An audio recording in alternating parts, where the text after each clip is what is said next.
Good morning and welcome to the TC Dojo from Single Sourcing Solutions. The TC Dojo is a techcomm community that is driven by you. Tell us what you want to learn. You choose the topics and we find the experts. In the Dojo Open Session today, we're doing something different. Usually the TC Dojo is focused on technical skill development.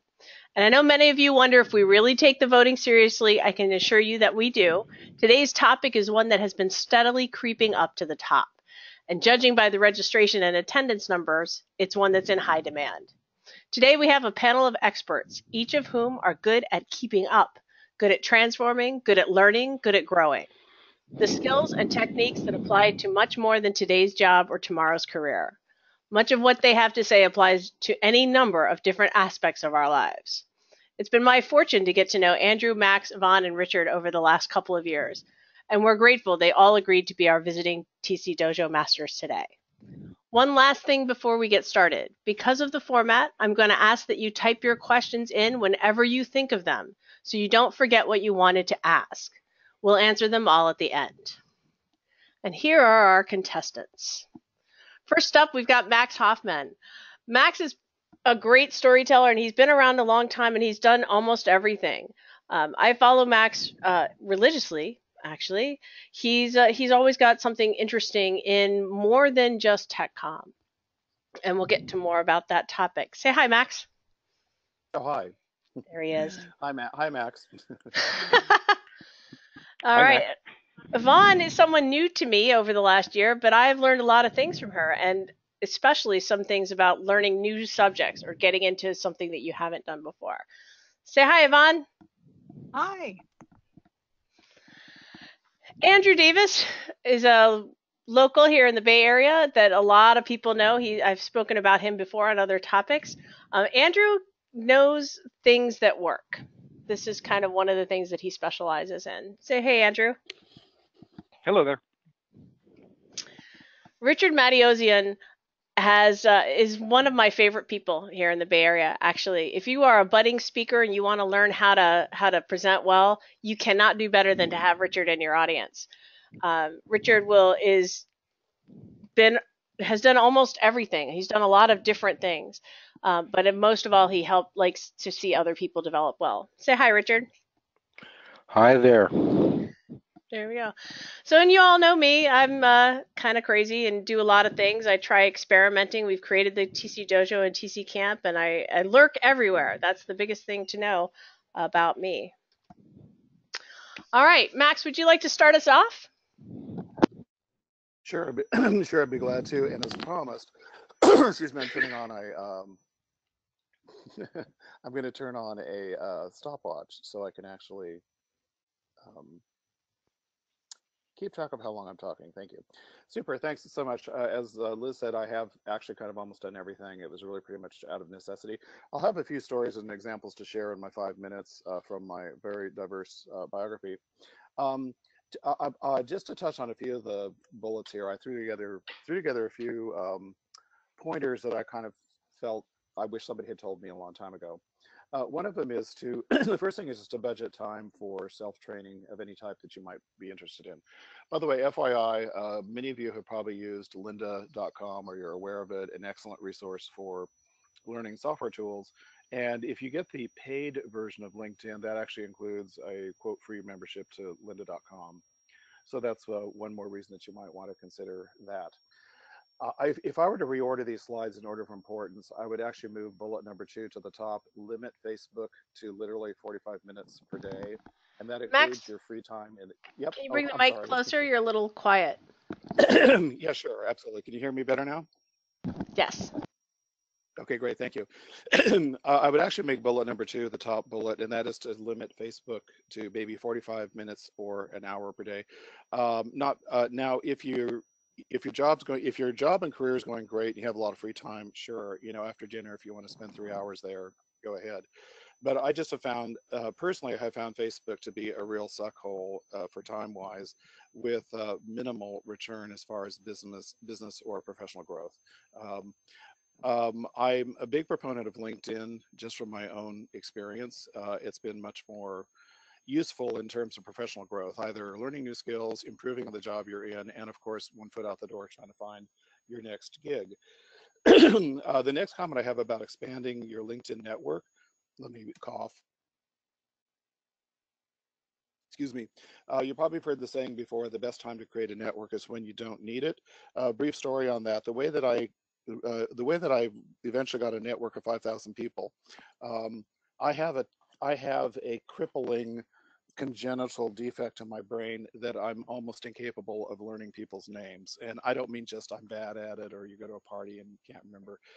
I wish the entire world wore name tags. It's very, very hard for me to learn even simple logical names. So when LinkedIn first came out, I first became aware of it.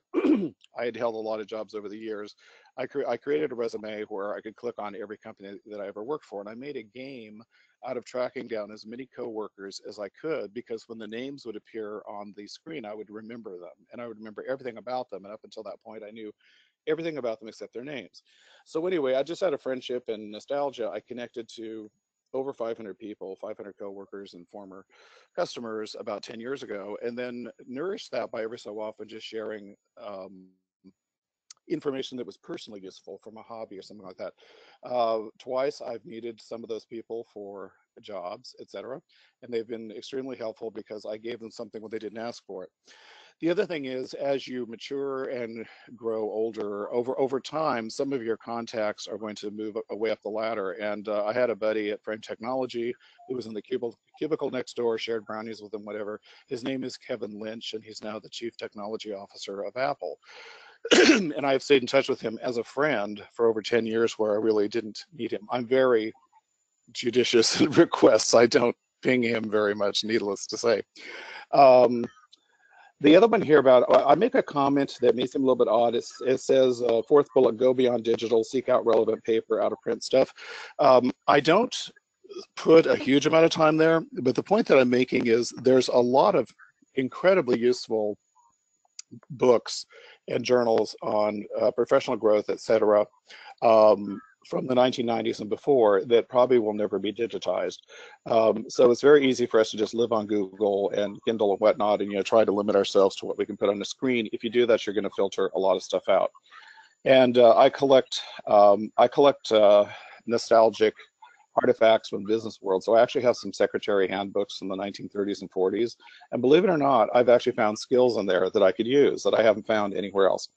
The final thing down at the bottom, if you're trying to move forward in terms of awareness, creating awareness around yourself, perhaps through blogs, postings, etc., go ahead and actually create a self-branding content schedule, just as you would if you had to create a content publishing schedule for blogs for your job.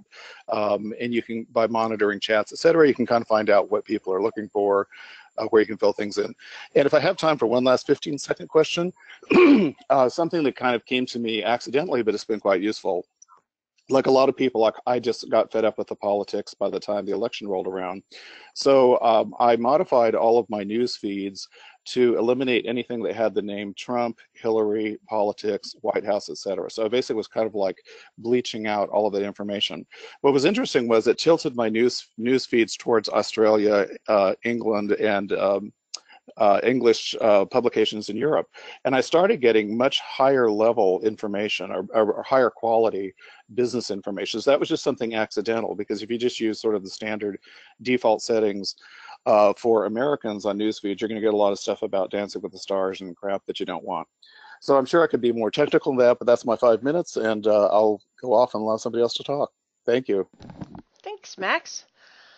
I have a question for you later. Yvonne is next. She said, you told me you had 3 stories. Well, yes. So the title of your presentation is Keeping Up, but really I would change it just to participate, and that's really how I keep up. I don't do it.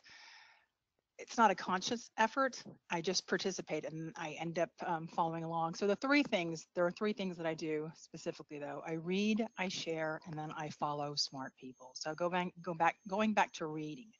So all of this relates to volunteer work or extra jobs that I do in my corporate experience.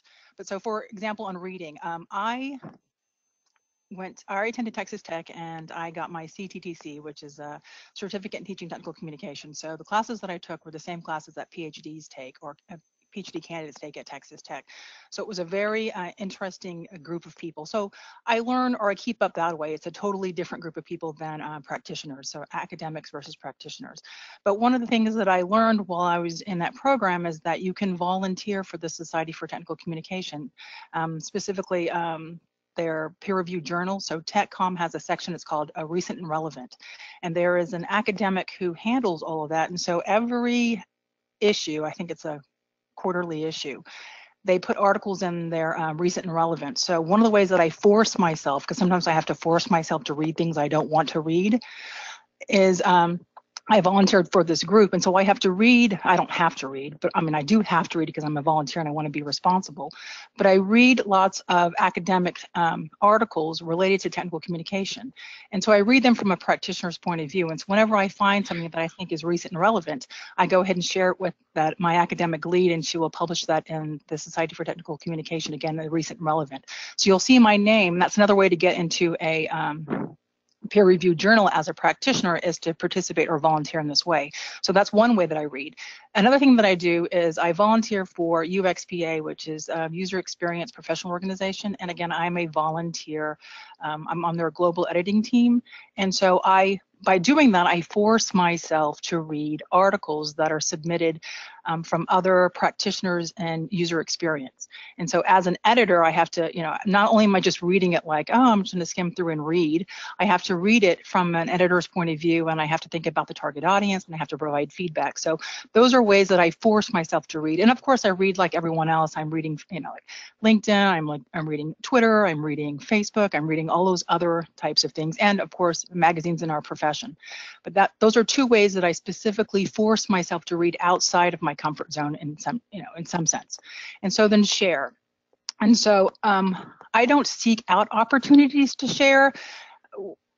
I probably should do that more, but people will come to me and say, hey, can you, because they know that I'm crazy about volunteering, they'll ask me, hey, can you come here and do this presentation? Like this example right now we're doing today. But I did a presentation for Write the Docs in Houston. I've done presentations at the University of Houston.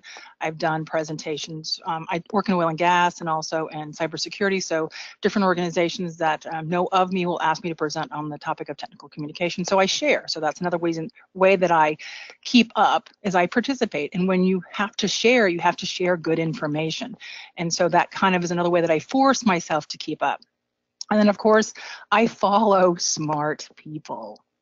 And so I think of them as my pre-readers. So like if I had a staff of researchers, that's how I think of the people that I follow. I don't just follow anyone. I mean, I do follow a lot of people, but I put them into lists and categories. And I think of them as my pre-readers or my team of researchers.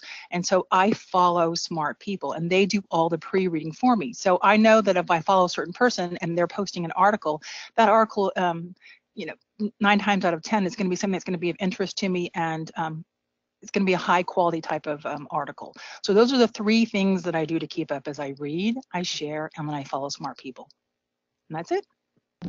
Excellent. There's so much that reverberates with me right there. Thank you, Yvonne. Andrew. Hi there. I'm Andrew Davis, and I work in Silicon Valley as a recruiter of tech writers and not as a tech writer myself. So I need to keep up on lots of things and different items that come to my mind when I think of staying current. First of all, TC Dojo, you already know about those. The create your own answers through Liz's network. Job boards that go deeper than the aggregators. Most people think, if I'm looking for a job, I go to Indeed, Simply Hired, Monster, the big job boards, everything's going to be on there. I guess LinkedIn qualifies these days too. For my purposes, and that is software development-oriented tech writers, there are 2 that are much, much better. The first is AngelList. And AngelList is useful because they're all angel-funded companies. They tend to have lower visibility, therefore fewer applicants, and they tell you what they're going to pay. They also tell you if the work can be done off-site, and those are the 2 biggest questions that I get from my candidates. The second one that I love is VentureLoop. In my notes, I will include links to both of those. The third is blogs from techcomm experts who have cutting edge perspectives. And I'd really link to only one of these right now, but there are others. Tom Johnson writes a blog called I'd Rather Be Writing, and he's extraordinary at reading the minds of at least Bay Area technical communicators who are facing challenges with respect to docs as code, for example, or current technologies, or issues in the local techcomm arena. The fourth is write the docs. I'm not going to talk really about STC. I think STC has a limited usefulness to those of us in Silicon Valley these days. So Write the Docs started as a conference. It currently has conferences in Portland, Oregon, and Prague in the spring and the fall, respectively. They have an extraordinary set of meetups around the country and around the world. And the first link I supply in my notes will be to the meetups that Write the Docs hosts, or endorses, at least in the San Francisco Bay Area. There's been one for over a year now, maybe close to 2 years in the Metro San Francisco. There are now 3. There's one in Silicon Valley meeting at Google in Mountain View, and one in the East Bay meeting for the first time this month. In the East Bay, I'm not quite sure where, probably Berkeley. And they also have a Slack channel, and a Slack channel is a wonderful way to ask questions of people who have similar interests and are much more likely to give you quick answers than if you have to wait and troll. Fourth, online classes. I think of Peter Grunbaum's classes on Udemy for API tech writers as best of breed. And I also know that Tom Johnson has an API class that is appended to his blog, and I link to both in my notes. And that's all I've got. We'll post all of those links, all the links on the event page too, so nobody has to worry about getting that really quick and writing it all down right now. All right, thank you, Andrew. Those are great. You're the first one that gives specific, these one things are the ones that I follow. That's awesome.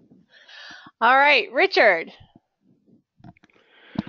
All right, well, picking up on what Maxwell said about old books, I think you should all read the 7 Habits of Highly Successful People, and what by Stephen Comey. And what we're talking about here today, I think, is what he calls sharpening your saw, which is to say keeping up. I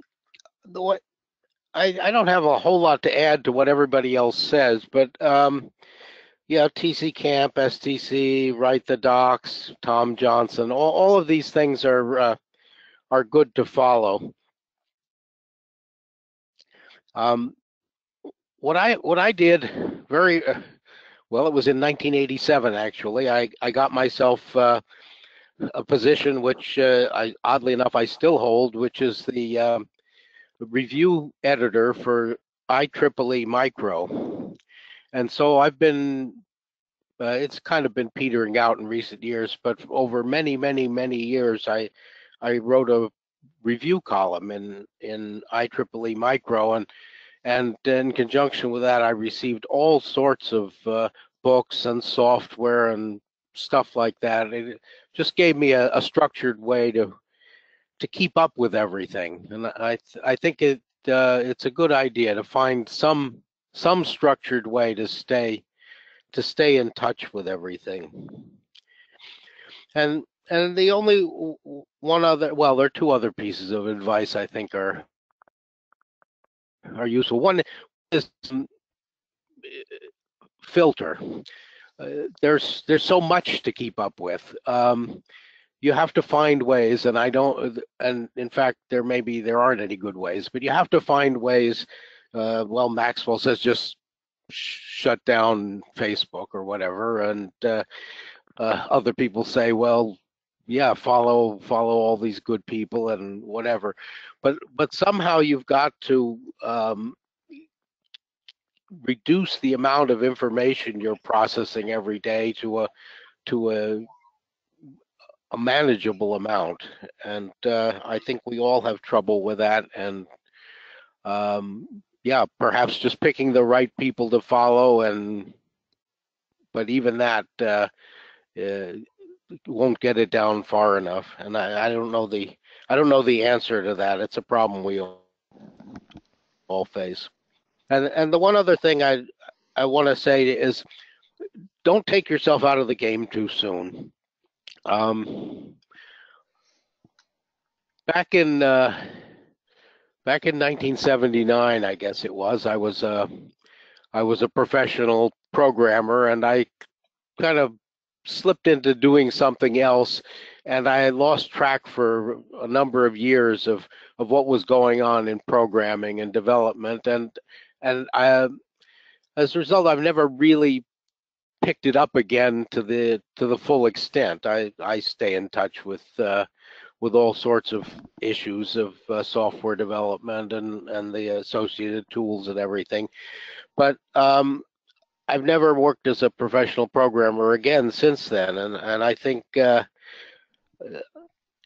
was a mistake I made. I should never have let that drop, and having let it drop for a decade or something, it was really hard to pick it up again. And so don't take yourself out of the game too soon. Remember, you're probably going to have a lot more life left, so you can't just coast or stop learning. You have to stay in it and keep active and keep trying to learn things. Thank you, Richard. I want to come back to that one. And it's really interesting. I've enjoyed listening to the rest of you because a lot of it is the same things that I do.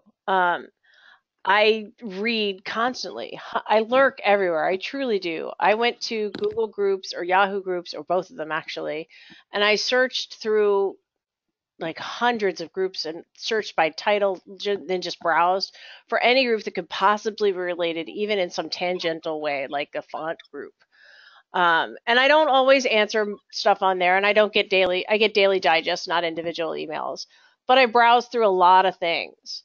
And it's just a matter of having a small way of keeping track of things. The number of books I read last year is close to 300. I read anything I can get my hands on. And like Yvonne, also, I have people who are my research filters. There are some people who are really good at learning or digging through or exposing really good pieces of information about security, for example, or Java programming or whatever. And they're respectful of your time, correct? Because those are the ones that you value are the ones that only post the good stuff. And so you feel they're respecting your time, like they're employees or something. Exactly. So I think of them as my research crew. I have never thought of it that way, but yeah, they filter out a lot of stuff. And when they post something good, you know that it's good and important, right? And so it's great that you put it that way, because that's exactly what I do. The other thing that came out in like 3 or 4 of you, all of you actually, is the volunteer aspect. That's one of those things that gets a short shift, I think, from a lot of people. Volunteering to book speakers and talk to people and contact people and reach out and grow your network is a highly visibility growing kind of activity. I've known any number of people from the ACM to STC who have parlayed their exposure to different companies and different speakers into jobs. And it's kind of fascinating how well that works, actually. The other side of that is looking for sponsors or doing the research. Oh my God, I cannot tell you. I'm so glad that other people read papers and it's not just me. That's just way of it. So and it's all the same stuff. We're repeating ourselves, network, find a mentoree, join a club. It doesn't matter what that club is. Out here, there was a bootstrappers breakfast group, and we'd get together at 7 a.m. and talk over things that I was learning back when we got started, right? As techcomm, we are unusual in most industries. A lot of us end up on our own, out, contracting or consulting or whatever, and then we go back into a job, and then we're out again, and then we're back in. It's unusual and unique to our profession. And when I got caught in one of those early on, I went to this bootstrappers breakfast, and everybody there was as an electrical engineer looking for VC funding, which is not what I was after, but I learned all other things that I didn't know because I don't have an MBA, for example. And you can learn all kinds of things from other disciplines that are applicable to you. So I'll leave it at that as my contribution to this discussion, and we will switch to time for questions. If you haven't already written your questions in, take this time to write them up. I'm going to tell you what's coming up while you do that. Oh, Liz, can I Yes. mention two things real because several of us brought up filtering, which is really important. Just Yeah. two things I found that are helpful for filtering. For people who are on Facebook, there's a feature called Facebook Purity, and it allows you to actually put lists of names, etc. You don't want that. Cut my Facebook feeds in half. For people who receive a lot of Gmail, particularly if you're working for yourself, I get 300 messages a day. There's a program I'm happy with called Sane Mail, SANEMAIL, and over time it allows you to not only train stuff that goes into the never box, but you can also have stuff will show up as read it later. You can basically train your mail feeds. That saves me 3 hours a day. That was all I had to share. I'm the queen of mail filtering. All right, so here's what's coming up. Our next TC Dojo Mastermind, this is a group of, it's a live virtual conversation where people get together who are, and right now they're all techcomm in this group, and they talk about what they're dealing with right now, and they get answers right now from other peers and other mentors. It's kind of been really exciting to participate in, and it's a collaborative peer-to-peer environment where everybody works together for everyone's success. It's kind of exciting and fun. If you're interested in it, you can go to the URL at the bottom of the page, and that's how that is. Coming up at the end of this month, if you are in the San Francisco Bay Area or within a short drive or short flight, I cannot say this enough. TC Camp is coming. At the end of the month, we have 4 workshops. We have a full day API doc writing workshop. Peter Gruenbaum from Seattle is coming, and it's going to be incredible. So if you've taken his classes at Udemy, I'll have that link posted because Andrew brought it up already. He'll be here. You can take a class from him live, and it's a whole huge thing. Out here, API writing is the #1 topic for sure. We've also got one of the chatbot guys coming. We had to book him by using his chatbot. It was fascinating and fun. Don Stevens from Comtech is coming out to do minimalism, and we have 2 WordPress SEO people who are not in TechCom, but they're going to talk about WordPress and SEO for technical communicators.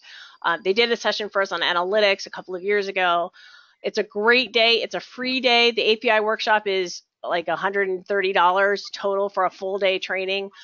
You kind of can't beat that with a stick. Food is included. We're very careful about food for everybody so that everyone can eat because we've got all kinds of craziness and personally, and everybody has their own thing. But you can eat. You'll be here all day. It's at Santa Clara out here, so it's very close to San Jose Airport. If you can get here and you're nearby, it is one of the #1 conferences that can't be missed, actually. All right. And it's its own nonprofit, by the way.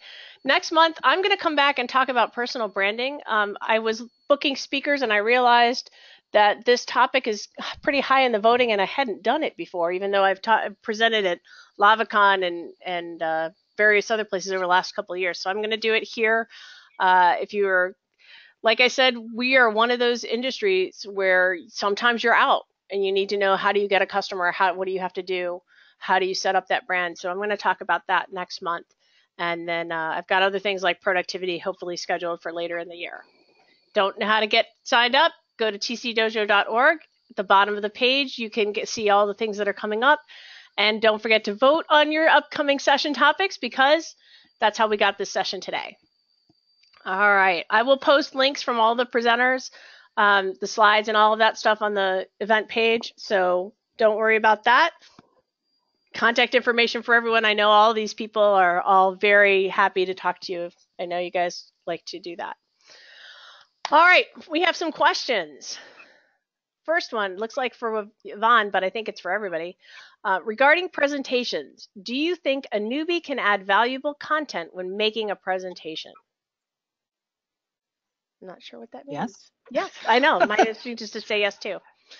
No, absolutely. The newbies are the best because they're new to the topic. I love speaking to, that's what we do with technical writers, right? We interview people who don't know, and that's what gives us the questions or the insights onto what to communicate. So yes, newbies, I love you.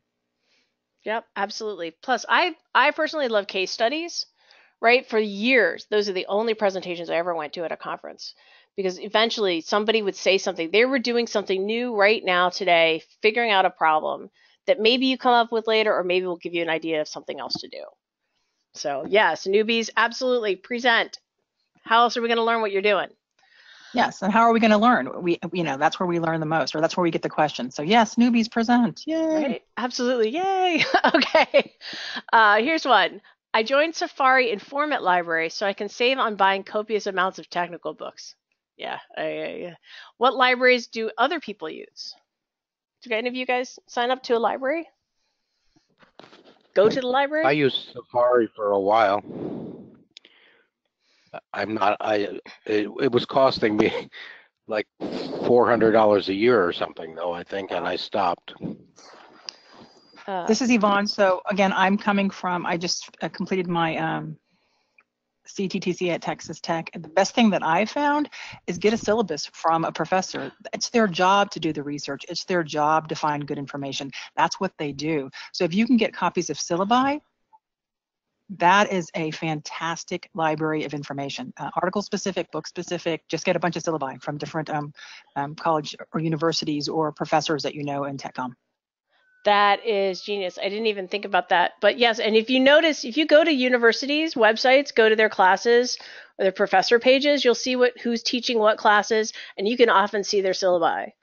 I follow tons of universities that way. Yeah, I did a project once where I was comparing the different syllabi from, a lot of people are getting into digital communication. So there's people in arts doing it, there's people in computer science doing it, and there's the TechCom groups doing it.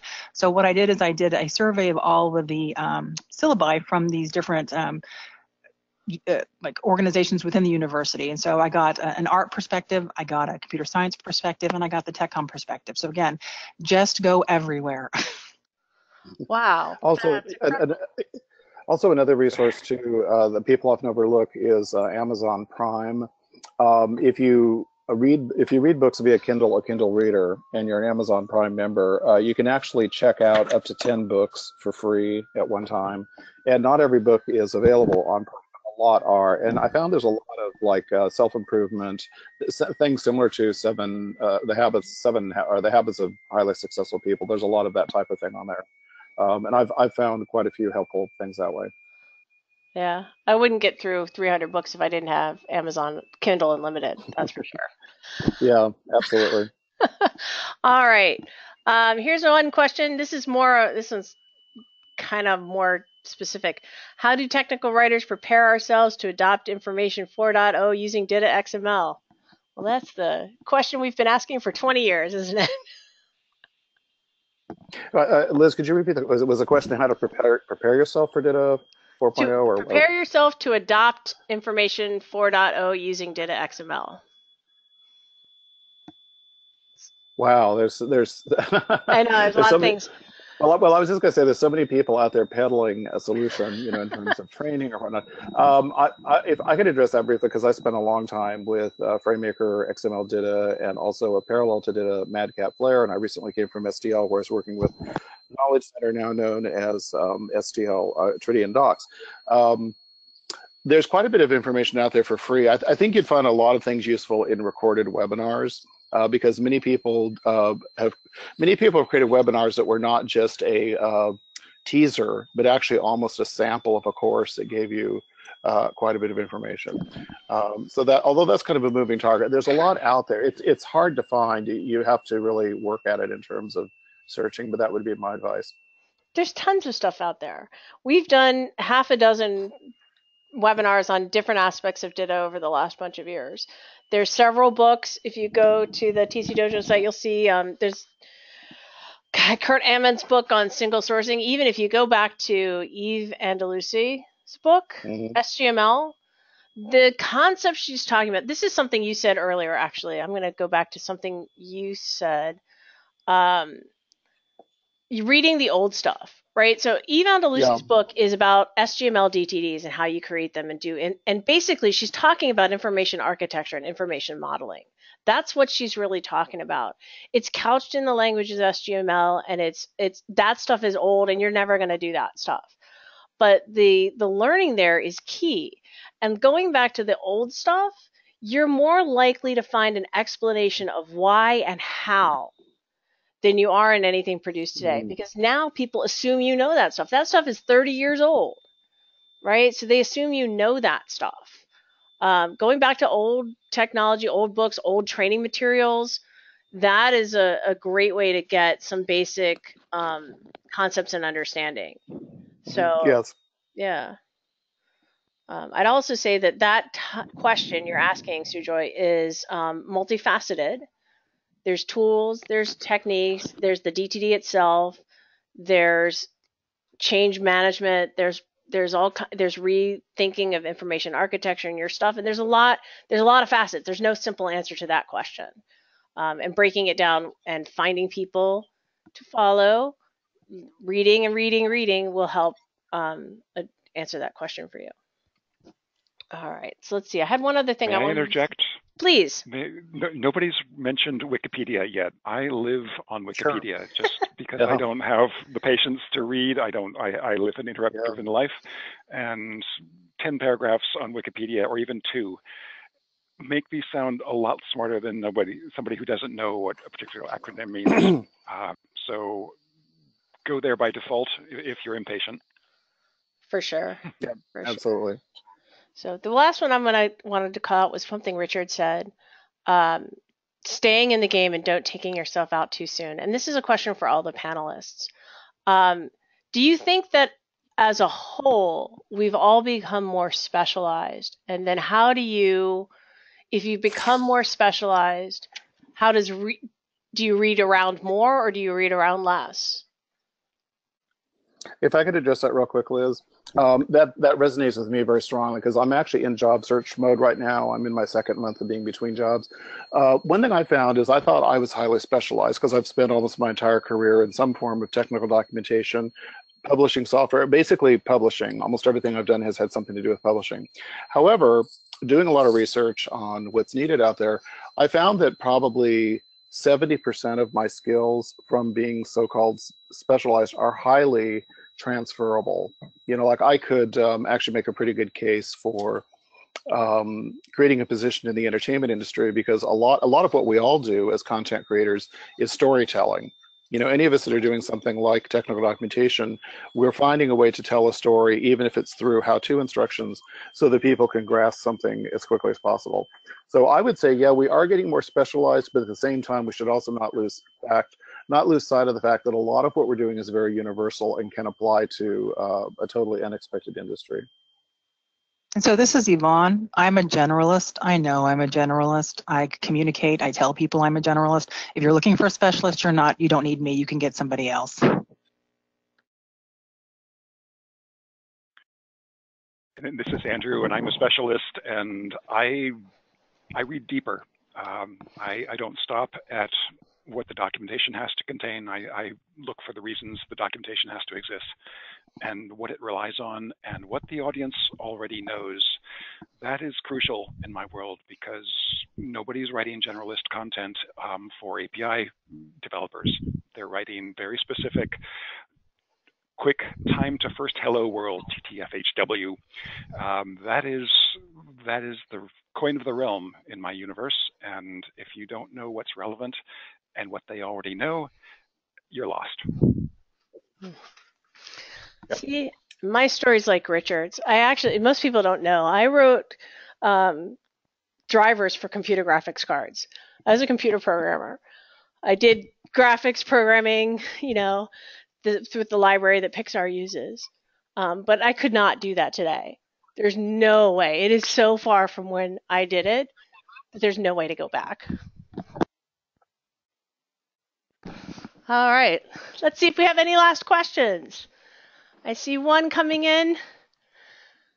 This is a general question, but do recruiters and employers look for generalists or specialists, or is there a healthy mix?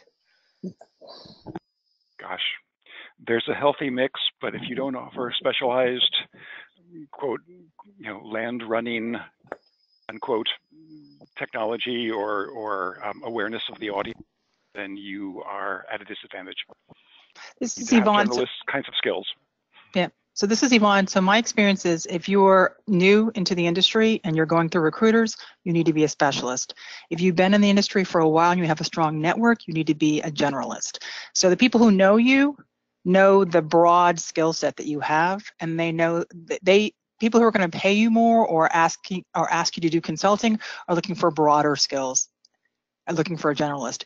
Again, if you're going through recruiters or going through Monster or going through LinkedIn or whatever, or Indeed, those recruiters who are using those systems to filter out resumes, they're looking for specialists. So it depends on where you are in your career and the type of job you're looking for. And if you're going through your network or through, a recruiter.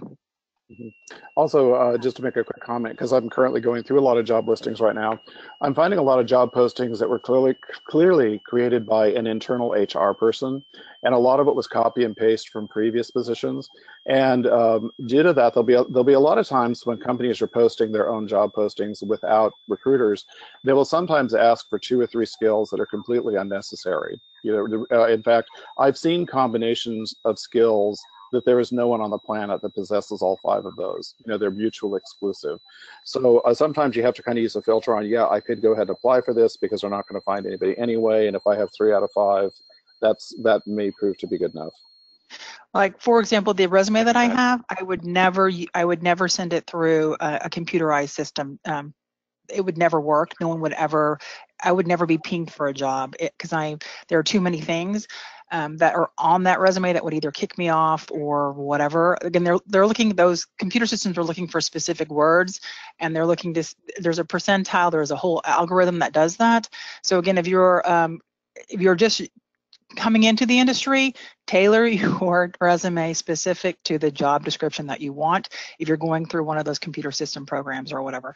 But again, if you have a strong network, your friends that have worked with you before know what your general skills are, know what your general attitude is, know what your how you approach projects, how you interact with other people. So those are general type of skills that are not going to be picked up by a computer system looking at a resume. So it's hard to answer that question. It is. All right. I don't see any more questions. Thank you, panelists. You guys are fantastic, and I love all the advice you gave to everybody. Hey, thank you. Thank you, Liz. Thanks for asking me. And thanks for coming, everybody. See you all next time. Bye. Thank you. Have a good day. Bye. Bye-bye. Bye. Thanks. Bye.